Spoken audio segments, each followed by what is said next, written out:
O sindicalismo, inclusive hoje, isso é histórico, tem uma coisa tradicional, o sindicalismo hoje, ele continua colocando na sua pauta de reivindicação prioritária, né, a aquisição de planos de saúde. E tem sua razão de ser, evidentemente.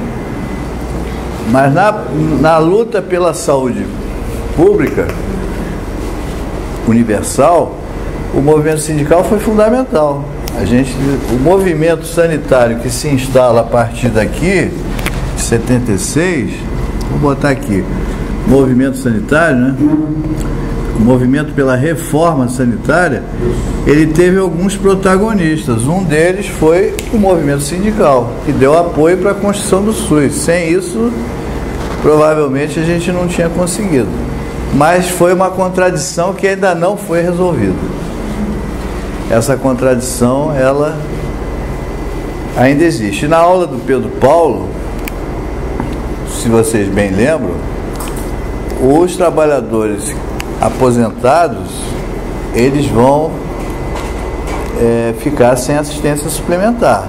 No médio prazo, no longo prazo, então, nem se fala. Porque o aumento, né, a gente viu isso na aula dele, o aumento do custo do plano de saúde para os aposentados é muito maior do que os que estão na ativa, fora que eles têm que pagar.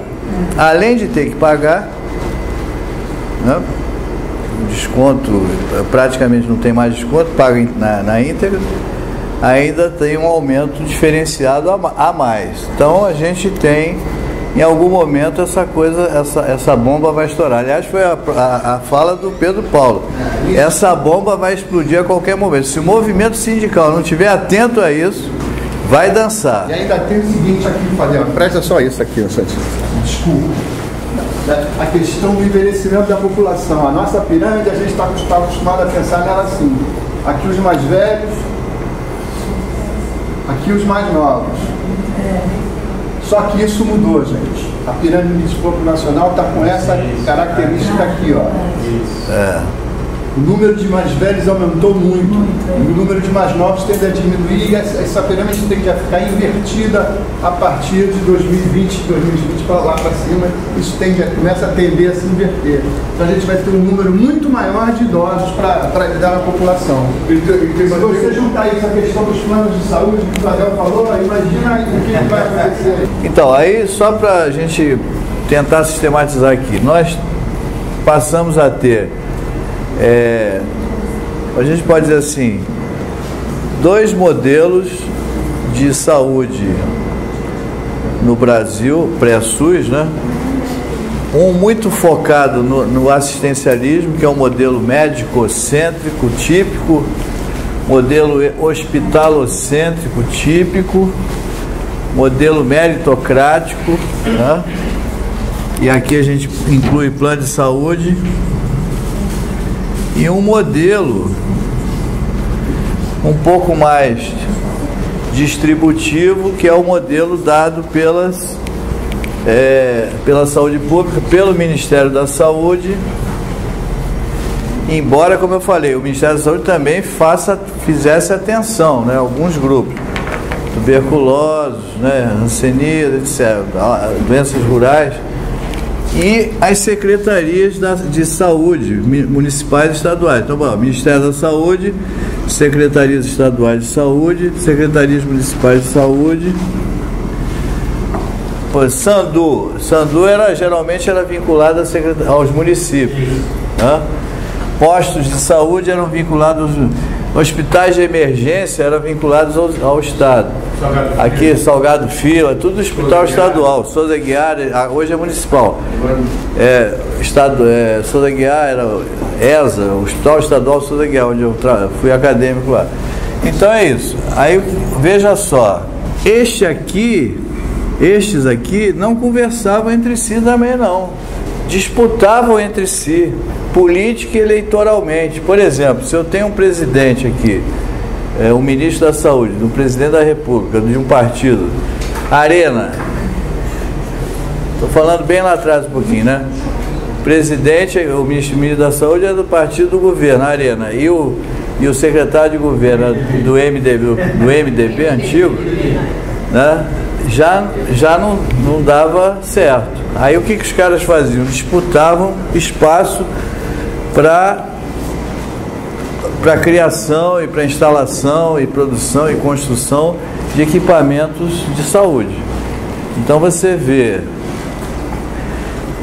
um exemplo típico, aquele que a gente usa sempre, é lá na Praça da Cruz Vermelha. O pessoal de São Paulo não deve conhecer, mas quem é do Rio conhece. Ali nós tínhamos, num espaço de 500 metros quadrados, mais ou menos, né? 500 metros, 1 quilômetro quadrado.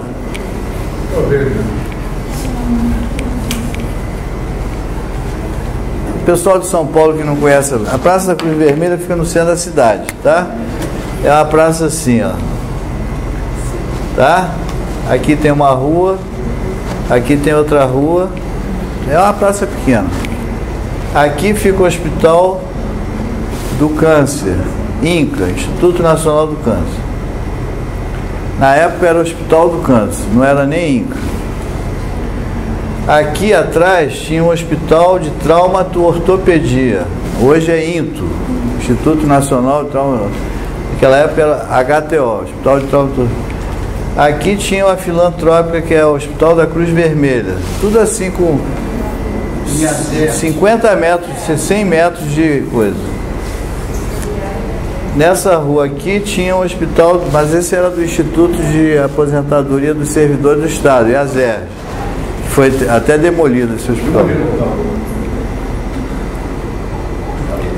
Do lado do IASERJ tinha um posto de assistência médica, PAN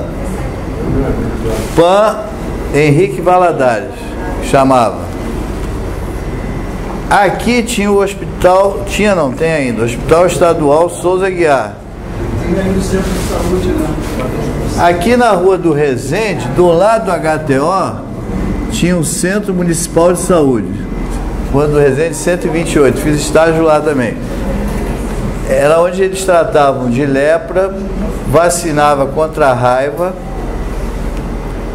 no estado todo. Se o cara fosse mordido lá em Itaperuna, 500 quilômetros de distância, ele tinha que vir vacinar contra a raiva aqui nesse centro. 500 quilômetros, no centro, era o único centro que vacinava contra a raiva. Inclusive eu fui vacinado lá contra a raiva, mas eu morava no Rio. Mas essa história eu não posso contar. Era famosa, né?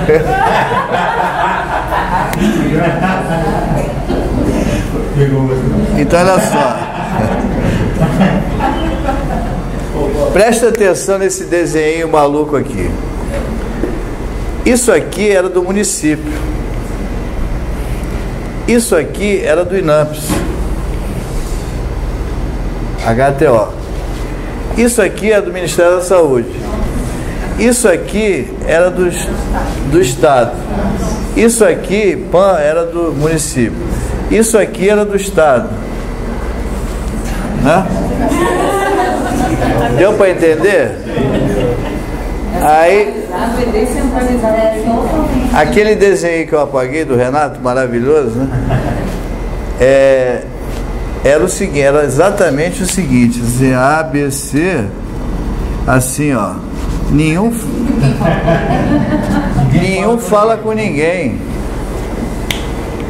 Nenhum fala com ninguém. Os primeiros 3 tomógrafos que chegaram ao Brasil, chegou na mesma época, 71, 72, tomógrafo computadorizado, chegou um para cá e um para cá. No Brasil. Se você chegasse naquele momento e falasse assim, os 3 tomógrafos, uma fortuna naquela, ainda é caro, né, um negócio desse. Mas imagina naquela época. INAMPS, Ministério da Saúde, Estado do Rio de Janeiro. Inclusive um ano depois estavam os 3 enguiçados, tá? Os 3 enguiçados. Aí quem está pensando aqui o movimento pela reforma sanitária olhava para isso e disse, isso é um troço absurdo. Toda essa fonte de grana aqui é pública. Isso é dinheiro público, isso aqui é dinheiro público, isso aqui é dinheiro público. E os caras têm que conversar. tem que conversar entre si, a gente tem que pensar um modelo de saúde que seja sistêmico, em rede, com financiamento único, regionalizado,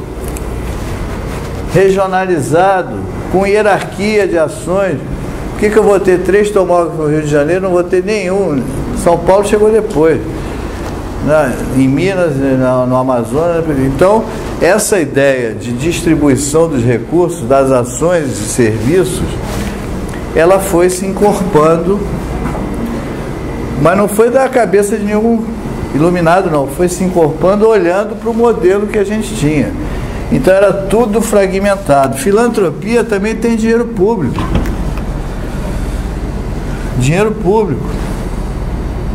Plano de saúde, de certo modo, porque tem... De certo modo não, tem porque tem a renúncia fiscal.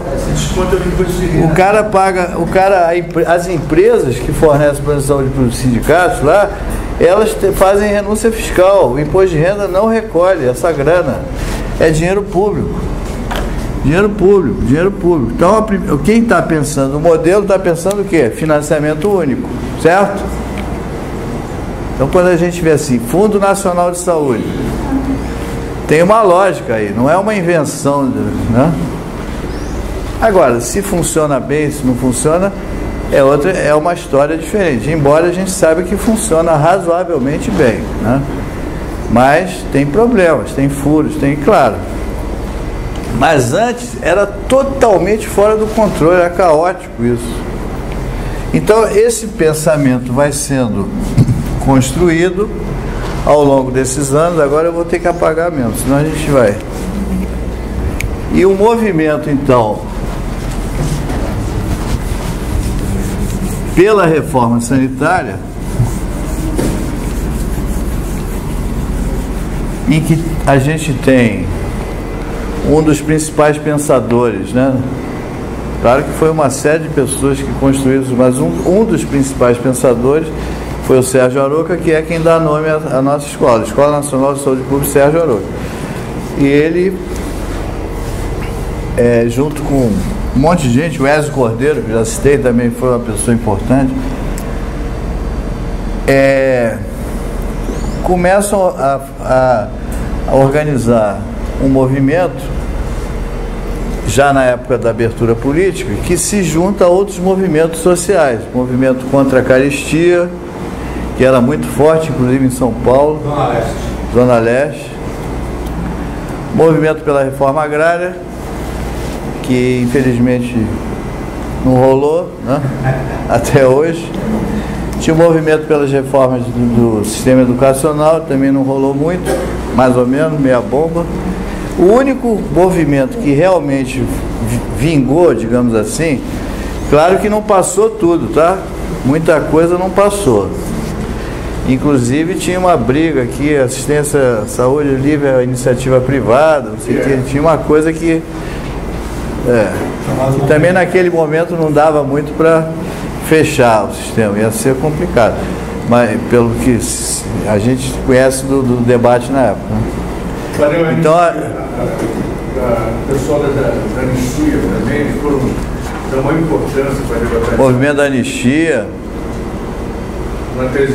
Na verdade, a população ela estava muito organizada, né? A gente teve aqui em 82 a campanha pelas diretas, o seu povo foi para a rua. Então a gente teve um outro, que ali a gente tinha o inimigo comum, né? Que era não só a ditadura, como também as liberdades democráticas que estava sendo proposta no lema por uma Assembleia Nacional Constituinte, livre e soberana. Qualquer lugar que você ia, a gente, né? E aí rolou a Assembleia Constituinte, não da forma como se queria, mas pelo menos se conseguiu alguma coisa, né? Mas antes disso, fazer uma cronologia aqui. Em 1976, então, a gente tem o nascimento do movimento sanitário, como se chama. Em 1978, nós tivemos um acontecimento mundial que com certeza vocês também já conhecem, mas só para a gente refrescar a memória, que foi a maior conferência de saúde que já aconteceu na história, organizada pela Organização Mundial de Saúde, pela Organização das Nações Unidas, pela Unesco,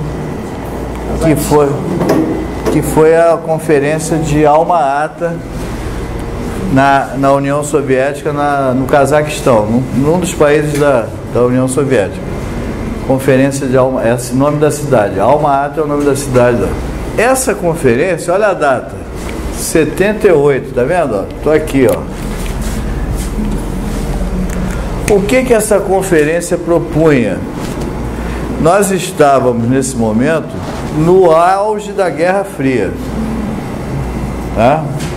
A Guerra Fria ela vai acabar efetivamente com a queda do Muro de Berlim em 1989. Né? Vou fazer a linha do tempo aqui para a gente poder... Então, a Guerra Fria... ela vai terminar aqui em 1989 com a queda do muro. É claro que o movimento de contraposição ao modelo comunista, soviético principalmente, né, do bloco comunista, esse movimento ele vinha encorpando, e que culminou com a aliança entre a Margaret Thatcher e o Ronald Reagan nos Estados Unidos, e que, enfim, fizeram um acordo que foi acompanhado pelos países capitalistas centrais no sentido de se pensar um novo modelo de política internacional, de política econômica, que redundou no que a gente chama hoje de neoliberalismo, né? Aí foi a época que o Consenso de Washington ditou a sua cartilha, 1983, por aqui, né? Então aqui tem o neoliberalismo começa a ganhar corpo aqui nesse período. Em 83 você tem o Consenso de Washington com o laboratório que foi lá no Chile, né, serviu de laboratório para ver as políticas neoliberais, que a terceirização é uma das políticas que estavam na cartilha, né, do Consenso de Washington e assim por diante. Então a gente está no auge da Guerra Fria e nesse ano, então, em função de veja só, em função de uma organização do capital muito pesada na área da saúde, na área de medicamentos, é quando as multinacionais da saúde começam a ganhar força e poder, né, violento, por causa daquele complexo médico-industrial que estava em ascensão, lembra? Então, essas corporações internacionais que vinham jogando pesado, a saúde, até hoje, se você pegar a indústria da saúde e a química, voltada também para a saúde, é a segunda maior geração de renda no mundo, no planeta. A primeira é a indústria bélica. A indústria do petróleo nem chega perto da indústria da saúde e indústria química. É a indústria bélica em primeiro lugar, segundo lugar, armamento em primeiro lugar e saúde química em segundo lugar. Até hoje, se eu não me engano, é essa proporção. Então, os caras começam a ganhar uma força impondo aos países periféricos, subdesenvolvidos, um modelo assistencialista. Tem que tomar remédio, tem que fazer exame de tomografia. Inclusive, isso foi inculcado na cabeça dos médicos de hoje, né? Você vai para um consultório médico hoje, você não sai de lá sem 50 exames e uma receita com 50 remédios. Veja como é que os caras, o capital, né? E é uma coisa barra pesada, né?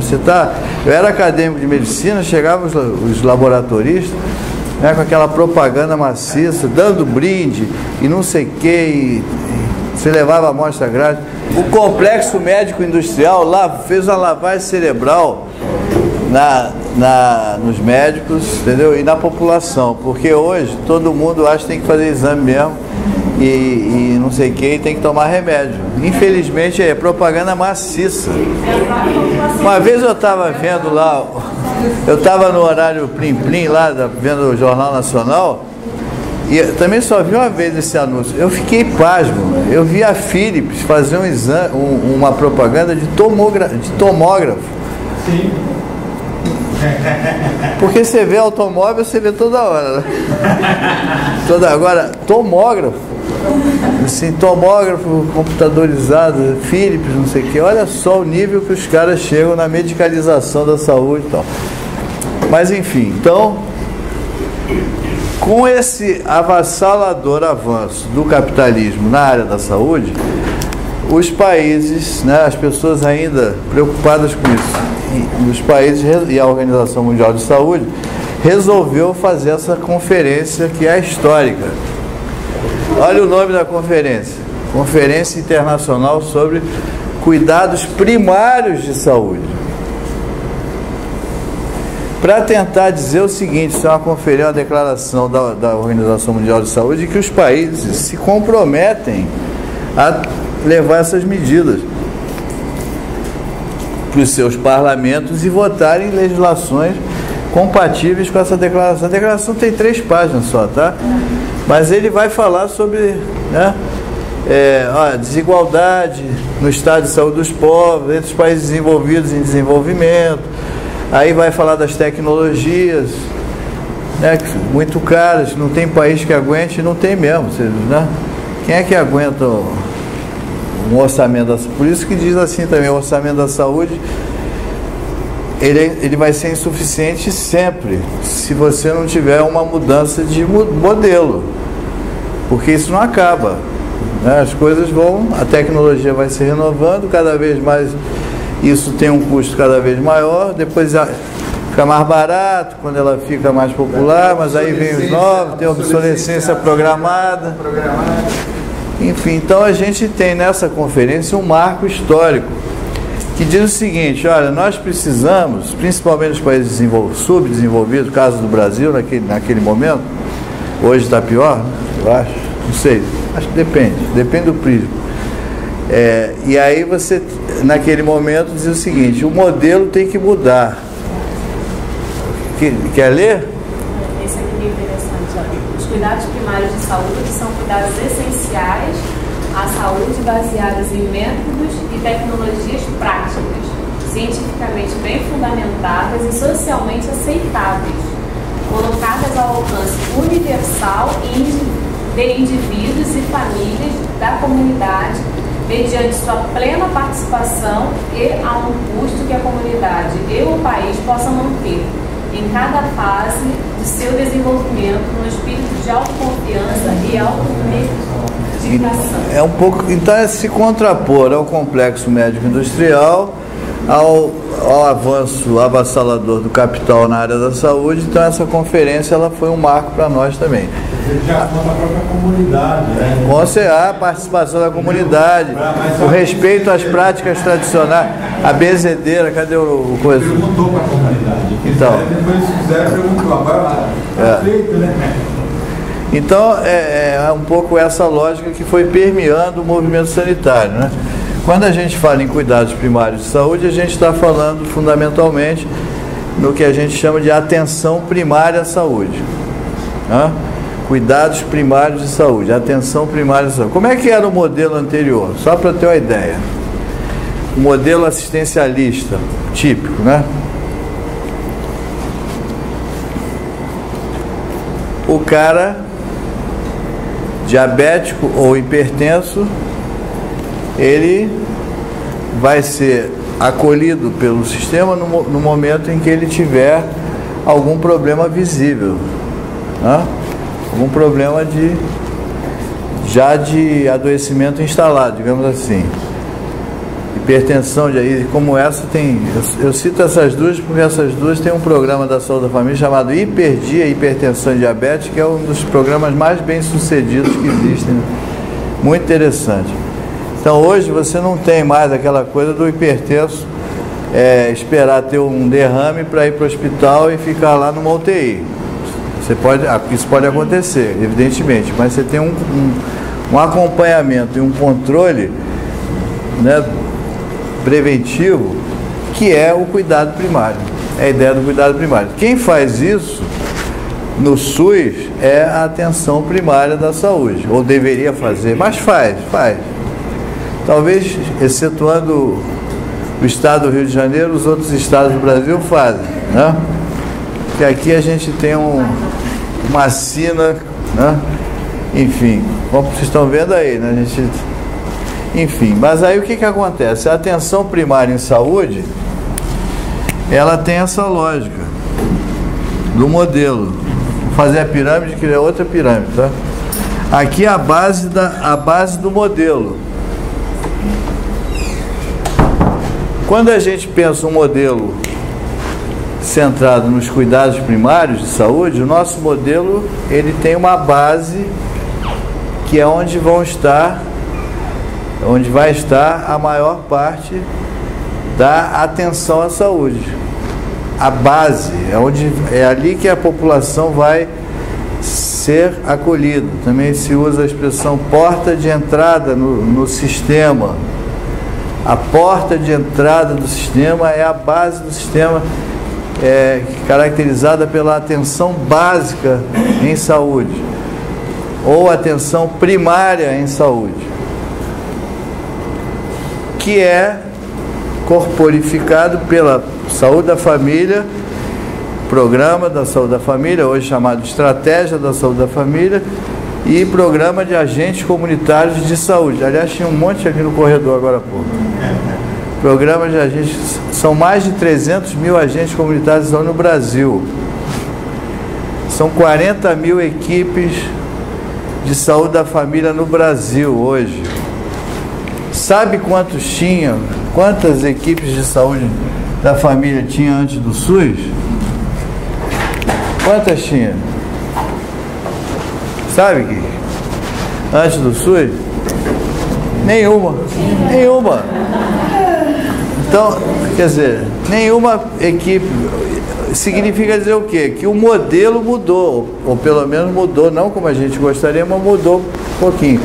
40 mil equipes 40 mil médicos, 40 mil enfermeiros, 40 mil auxiliares de enfermagem, 250 mil agentes comunitários, e vai por aí. Isso espalhado pelo Brasil, para configurar a base do nosso sistema. Modelo, sistema. A base do sistema está aqui. Atenção primária. Atenção básica. Essas expressões que vocês ouvem toda hora é isso mesmo. Atenção básica. O que é isso? Saúde da família, agente comunitário. Atenção primária, saúde da família, é essa a ideia. Então, né? É a porta de entrada. Quando o bicho pega, você não conseguiu resolver o problema ali, aí você manda para um nível secundário. Bota na Constituição, por favor. Então, é atenção primária, atenção secundária, atenção terciária. O bicho pegou aqui, não deu para resolver. Resolutividade. Não deu para resolver. O que é resolutividade do SUS? Capacidade de resolver. Vocês vão ver isso na Lei 8080. Aliás, se quiser, pode ver agora. No artigo 7º. Já vê logo para não perder a viagem. Vocês vão ver lá, no artigo 7º tem o item que é resolubilidade ou resolutividade. Não tem o inciso? Inciso 11, 10, sei lá. Artigo 7º, vê o inciso, vai lá, depois a gente volta nisso, a gente vai... inciso 12, lê aí. 12, leia aí. Capacidade de resolução, capacidade de resolver em todos os níveis de assistência. Olha só, o que ela está falando aí, a Lei 8080? Que cada nível desse, primário, secundário e terciário, tem que ter uma capacidade de resolver os problemas assistenciais. Tá? Resolutividade. Alguns falam resolubilidade, tudo a mesma coisa. Capacidade de resolver. Bom, isto aqui é a subida do sistema. São os mecanismos de capacidade de resolver subindo o sistema. De primeiro para segundo e segundo para terceiro. Por exemplo, o cara tem um diabético, está sendo tratado aqui, está resolvendo lá. Aí ficou com um problema sério, uma gangrena no pé, sei lá o que. Ele vem para cá, para dermatologia, para ver. Não resolveu, vai lá para o hospital para, se for o caso, fazer alguma cirurgia. Então, é um pouco essa lógica, né? E aí a gente vai na Constituição e vai ver o que aqui? As ações e serviços públicos de saúde integram uma rede regionalizada.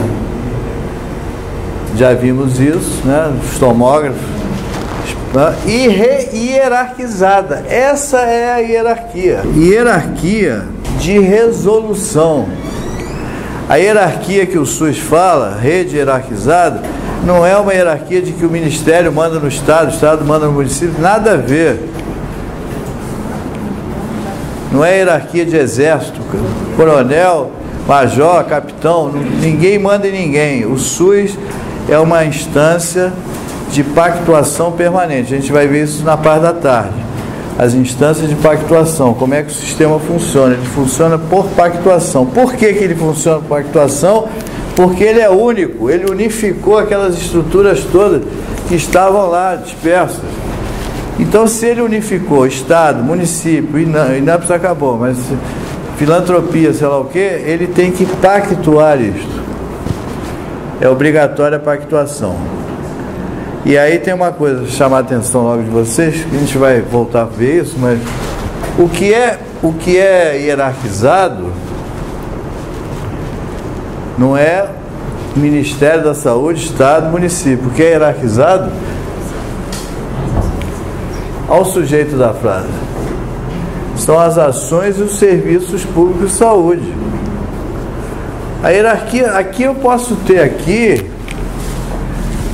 ter um município aqui com a maior complexidade. Você vai para São Paulo, pode ter um hospital lá municipal que tem um nível de complexidade. Isso não me dá problema.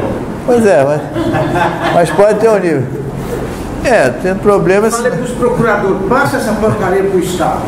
Lá em Marueri é municipal, mas só dá problema. Queria fazer um reparo que em relação a uma coisa. Ele é municipal até certo ponto, porque ele faz parte do Sistema Único de Saúde, ele faz parte do SUS. O que rola lá de errado é porque tem problema na pactuação, tá? Porque esse hospital, eu não conheço, mas ele com certeza está recebendo dinheiro do Fundo Nacional de Saúde e o Ministério da Saúde está fazendo vista grossa para isso. Então a gente tem que pensar isso. O que não funciona no sistema, ele é um não funcionamento dessa pactuação como um todo. Então a gente talvez tenha que recorrer a outras instâncias de pactuação. E aí tem o problema do Conselho Municipal, tem o problema do Conselho Estadual, que participa da pactuação, tem o Ministério da Saúde que tem uma auditoria meia bomba, mas enfim, então, só para a gente fechar essa coisa, a ideia então da hierarquia, que está na Constituição, né? Essa ideia da hierarquização é uma ideia da hierarquização de ações e de serviços, né? Que tem problemas de funcionamento, evidentemente. Isso é uma coisa muito local, né? Eu imagino que, por exemplo, o Rio de Janeiro é caótico. O SUS no Rio de Janeiro funciona muito mal. São Paulo, por ser uma megalópole, imagino que tenha 1000 problemas também. Em lugares menores, onde o SUS, a gente tem mais visibilidade de como é que funciona melhor. Funciona melhor mesmo. E, sabe, você vai para o interior, para algumas cidades. Você tem várias cidades no Brasil, várias, né? Podia fazer uma lista aqui, de cabeça não sei, mas que não entra plano de saúde, não entra, o Unimed não entra a 1000, não entra nada, não entra mesmo, porque não tem clientela para isso. Cidades de médio porte, municípios com 40, 50 mil habitantes, que o SUS dá conta de um atendimento de qualidade, né? Então acho que é um pouco ver Talvez a gente tivesse que resgatar melhor o que está na Lei 8080 também, se não me engano, no artigo 10, é esse mesmo, no parágrafo 2º, tá? No parágrafo 2º tem uma coisa que foi construída na lógica do SUS, mas que hoje funciona muito precariamente nas cidades grandes, que é o distrito sanitário. O distrito sanitário talvez fosse se o SUS se organizasse em distritos sanitários, da forma como foi pensado lá na sua origem, você teria pelo menos alguma forma. Porque você pega uma cidade como São Paulo, Rio de Janeiro, Belo Horizonte, e com as comunidades também, né, erráticas e crescendo erraticamente, é muito difícil você organizar atenção à saúde nessa lógica. Você não dá conta, né, do crescimento urbano totalmente desordenado para chegar com os equipamentos de saúde. Então, um planejamento de longo prazo em cima de distritos sanitários talvez fosse uma coisa que... Mas isso não anda muito. O que os caras fazem aqui é divisão geográfica. É área programática, AP, não sei o que, isso aí é outra coisa. Área programática é divisão geográfica, tá? Não é... O distrito sanitário tem outra lógica. Ele tem o distrito sanitário tem essa lógica aqui da hierarquia, da referência, da contra-referência, do perfil epidemiológico da população adequado ao perfil assistencial da saúde, enfim. Isso, infelizmente, não vingou ainda, mas tem muita coisa escrita sobre isso, tá?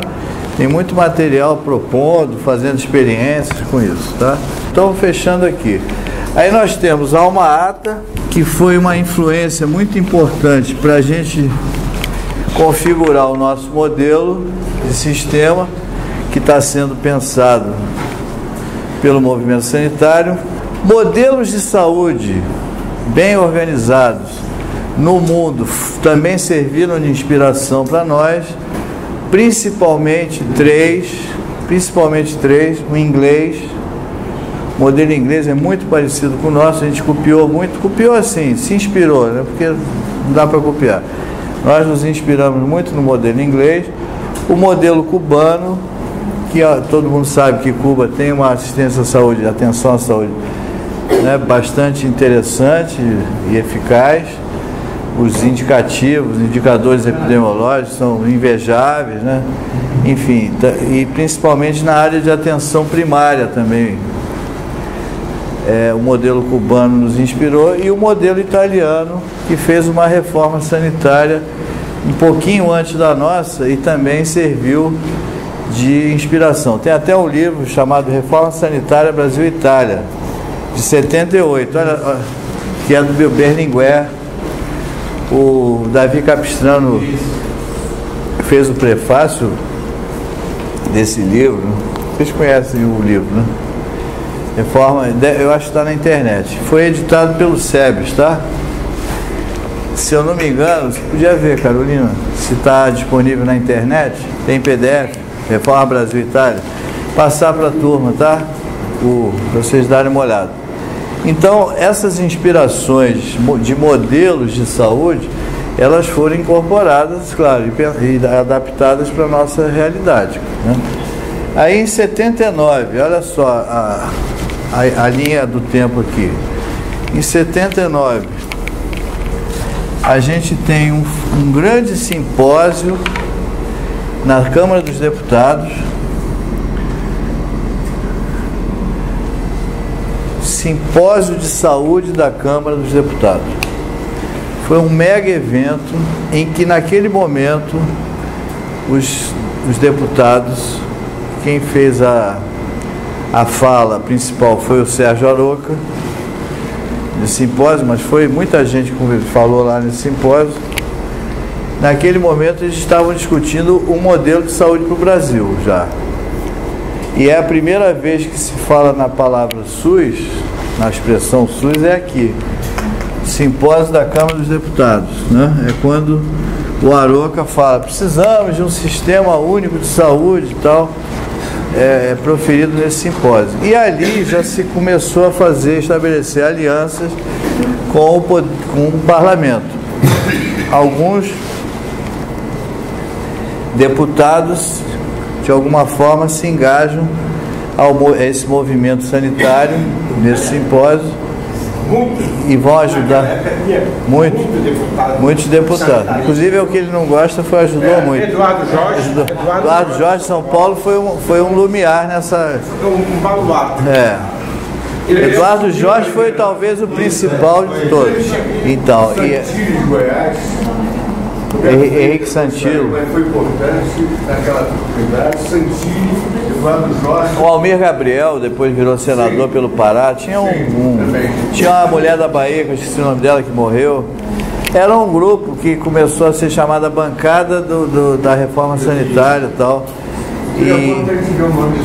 A gente resgata isso. Eu considero toda essa riqueza do SUS, eu não considero nem o movimento sindical, nem o movimento social, e sim aos gangues sanitaristas que foram no Congresso naquela época.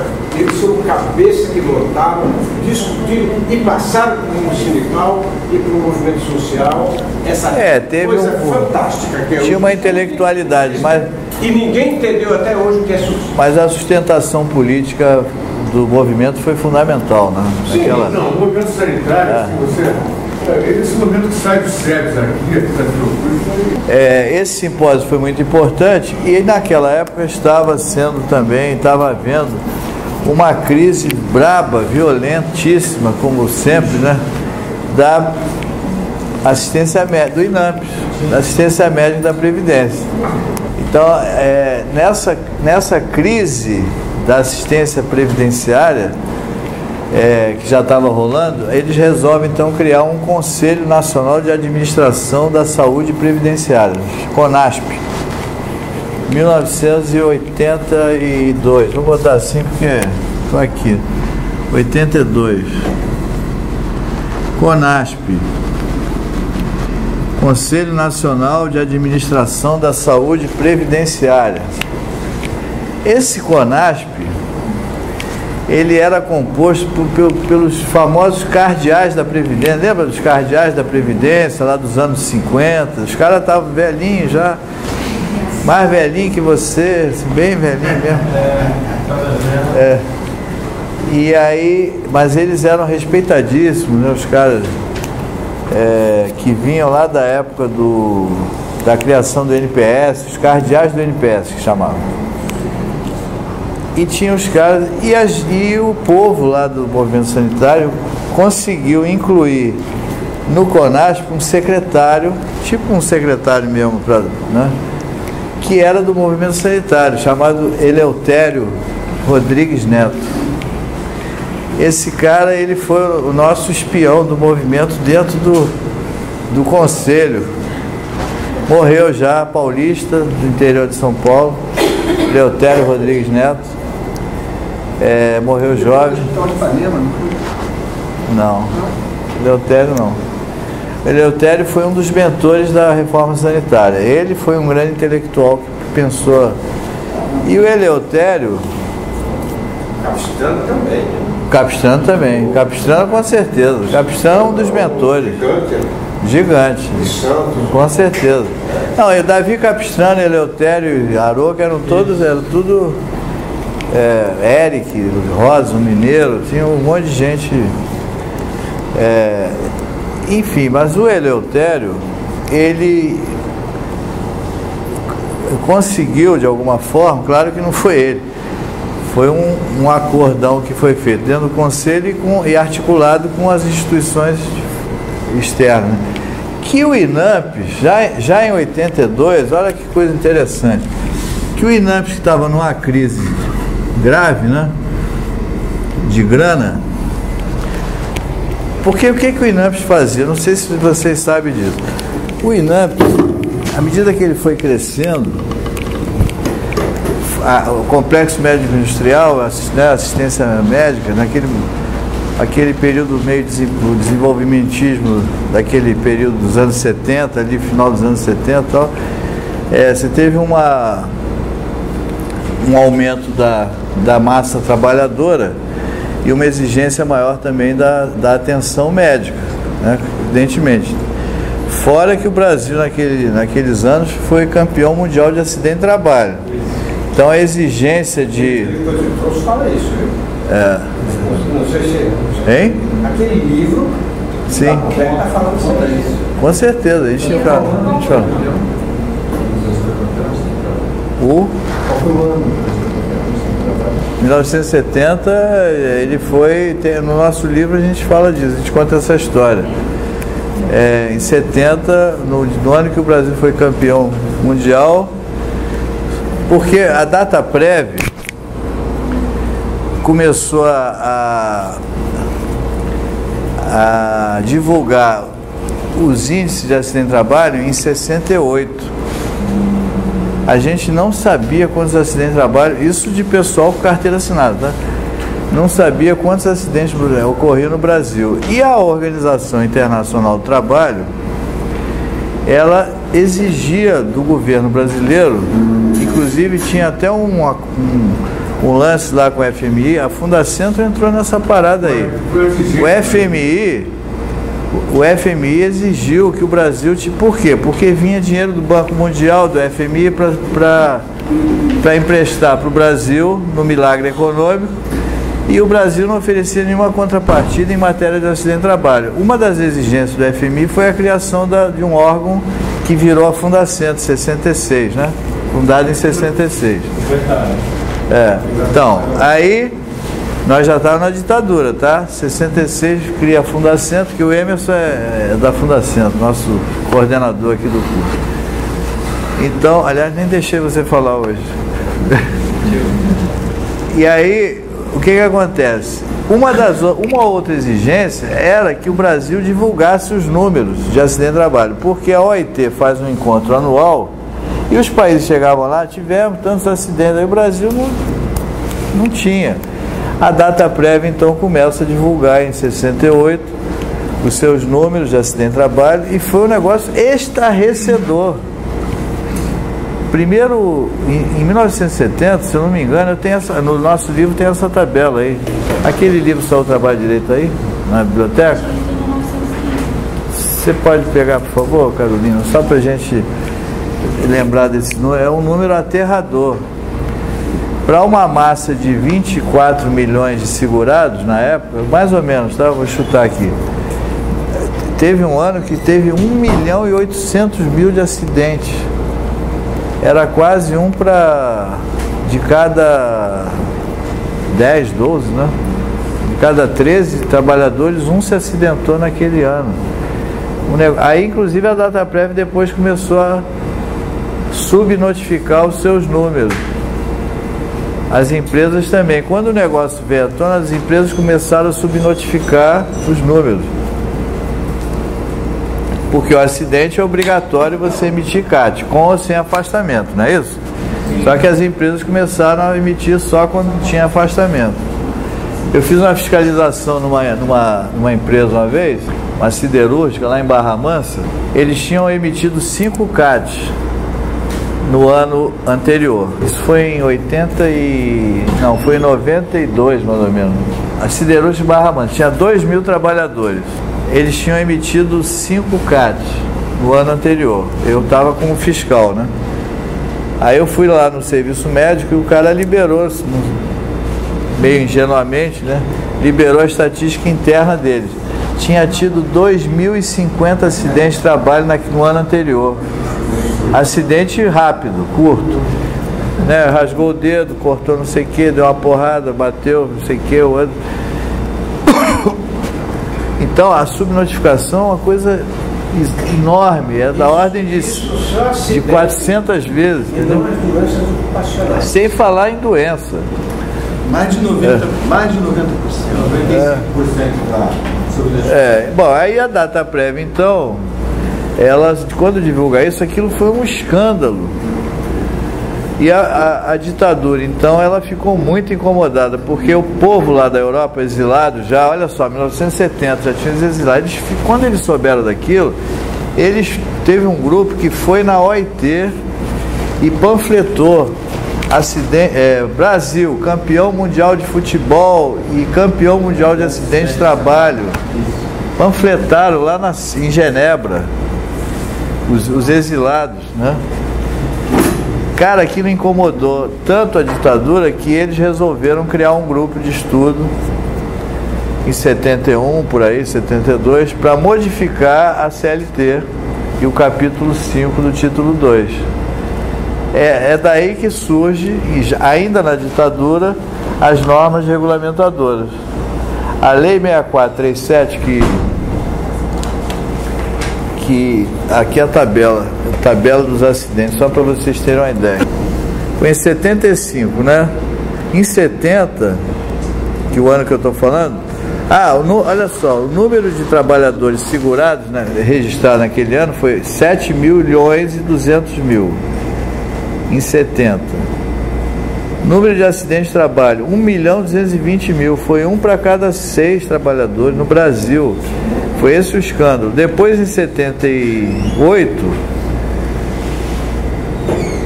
18.500.000 de segurados, 1.550.000 de acidentes. Uma coisa aterradora. Aí a ditadura, muito incomodada com isso, ela resolve modificar o capítulo 5, título 2 da CLT, com a lei...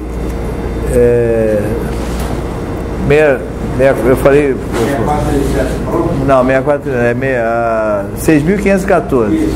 6437 é outra. Com a lei 6.514.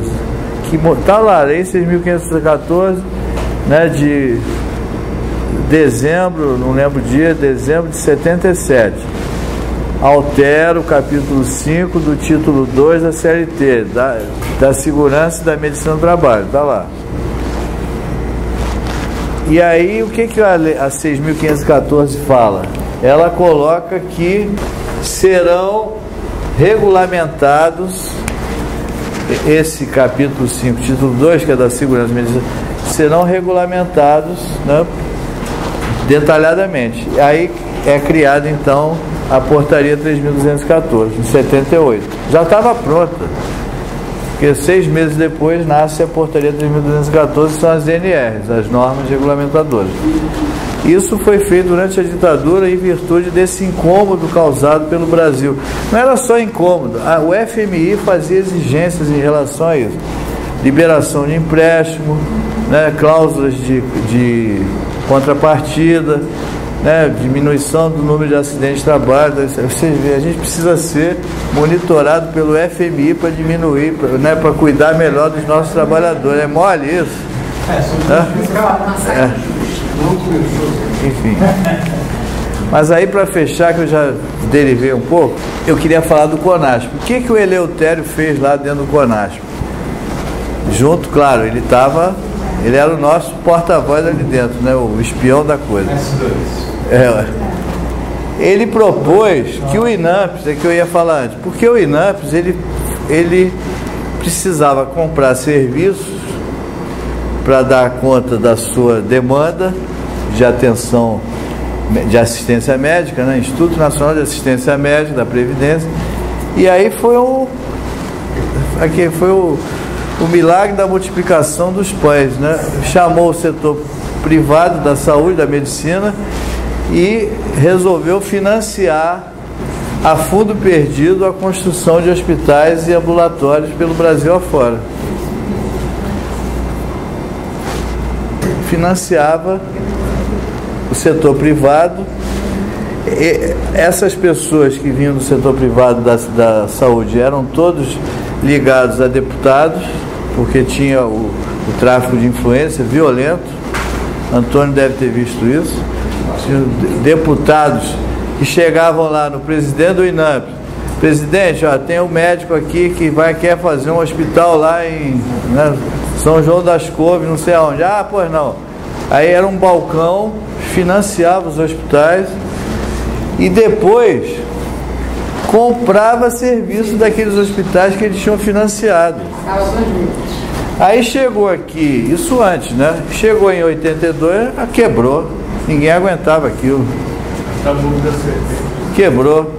Aí o que o Eleutério propõe lá dentro do CONASP?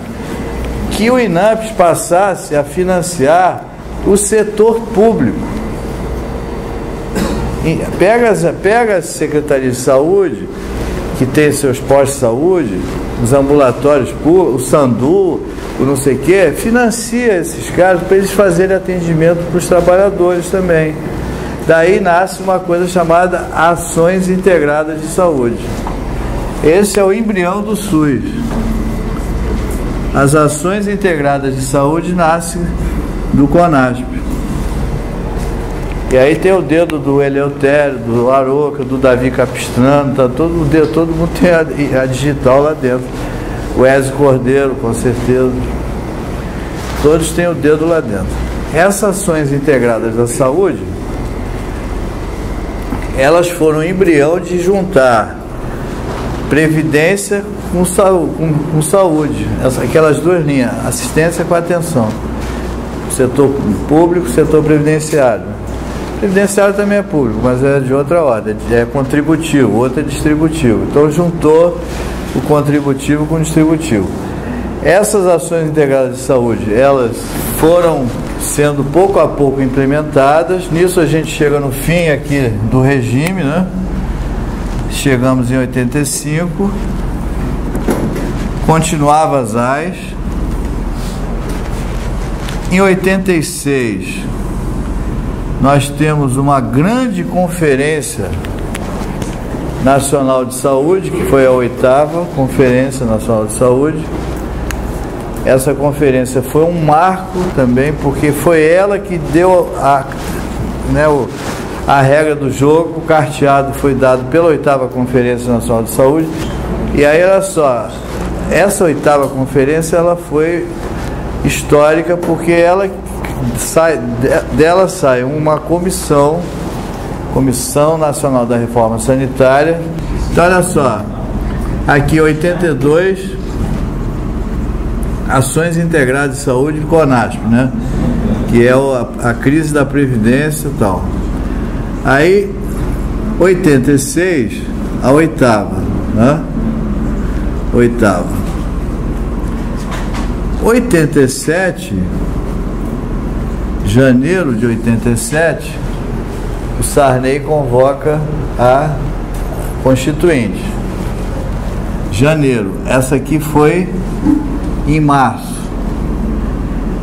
Dessa 8ª sai uma Comissão Nacional da Reforma Sanitária. Tem algumas pessoas da Fiocruz que estão nativas até hoje, que fizeram parte dessa comissão. Aquele diretor do Canal Saúde, como é o nome dele? Arlindo Cruz era dessa comissão. Está aí até hoje nativo, cara bacana pra caramba. E a gente tem um livro, que eu tenho muita honra de ser coautor desse livro, que a gente também podia passar para ele, chamar Construção do SUS, Histórias da Reforma Sanitária e do Processo Participativo. Nesse livro, muitas dessas histórias estão contadas ali pela fala deles. Inclusive o Arlindo foi entrevistado por mim para esse livro, tá? É bem legal esse livro. Quem quiser aprofundar, então a gente passa a Construção do SUS, Histórias da Reforma na internet, tá? É só colocar a Construção do SUS. Bom, aí então voltando aqui tem a Assembleia Nacional Constituinte, né? Termina em 88, em outubro. Assembleia Nacional Constituinte.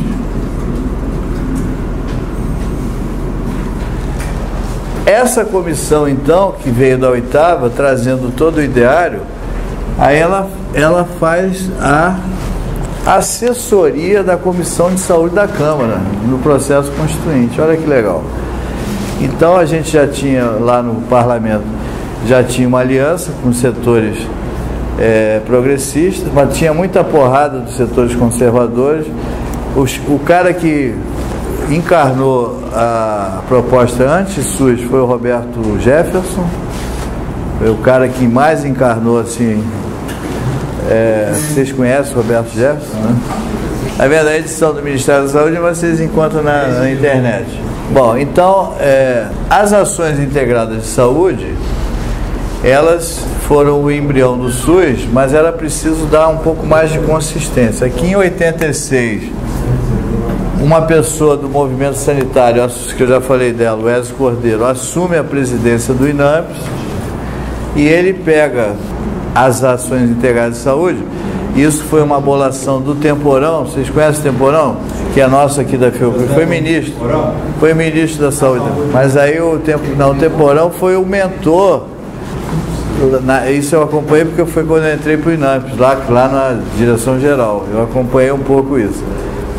E o Temporão foi o cara que bolou. Não foi só ele, eu digo ele porque ele era o secretário, né, do Ezio.